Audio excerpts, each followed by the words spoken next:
Valóban egy breaking news szeretnénk bejelenteni, remélem az lesz, majd meglátjuk a végén. Aki már filmfesztivált szervezett, az tudja, hogy mennyire sokrétű tevékenységet kell végezni ahhoz, hogy sikeres legyen egy ilyen rendezvény.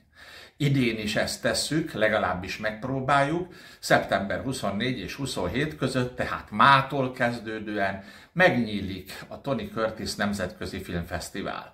Nagyon érdekes lesz. Természetesen egy Tony Curtis Nemzetközi Filmfesztivál nem lehet a Curtis család képviselete nélkül. Tavaly Tony Curtis özvegye Jill Curtis volt a díszvendégünk, ő volt itt új férjével, Todddal. Nagyon jól érezték magukat. Idén 100 éve született Tony Curtis, még nagyobb eseményre készültünk. Természetesen Jamie Lee Curtis, az Oscar-díjas lány, nem tud jönni, hiszen forgat ezekben a napokban, Amerikában, de természetesen őt kértük föl először, jóváhagyásával rendezzük a filmfesztivált.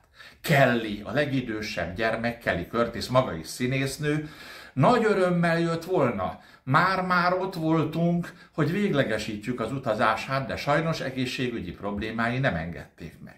Alexandra, a következő lány, ővele is beszéltem személyesen, az ő lánya Berlinben él, egész augusztust itt töltötte Európában, de vissza kellett mennie, nem tud még egyszer szeptemberbe ide utazni.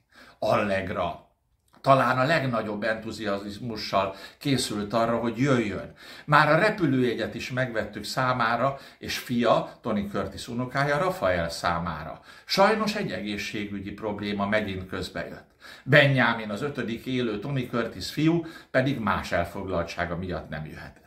No, nem volt más választásunk, mint hogy üzeneteket kérjünk tőlük. Ezt meg is tették, hiszen mindannyiukat személyesen ismerem. Jamie Lee Curtis, Allegra és Alexandra videóüzenetet küldött, Kelly és Benjamin pedig audioüzenetet. No és a breaking news most jön, hiszen valóban kellett azért valamilyen szerencse is nekünk ehhez a szervezéshez. Most szállt le a Liszt Ferenc repülőtéren a Londonból érkező járat, amely Nicholas Curtist hozta. Nicholas Curtis, Benjamin Curtis fia, Tony Curtis unokája. Első alkalommal jár Magyarországon, és már Mátészalka felé utazik. Reméljük hamarosan ideér az ünnepélyes megnyitóra, és méltóképpen tudja majd képviselni Tony Curtist és az egész családját. Azt hiszem, hogy amikor arról beszéltem, hogy egy fesztivál megszervezése milyen sokrétű feladat, ez méltóan ábrázolja, hogy valóban így van. Elég sok telefonomban, e-mailembe, üzenetembe került, de megérte. Üdvözölni fogjuk a díszvendégünket.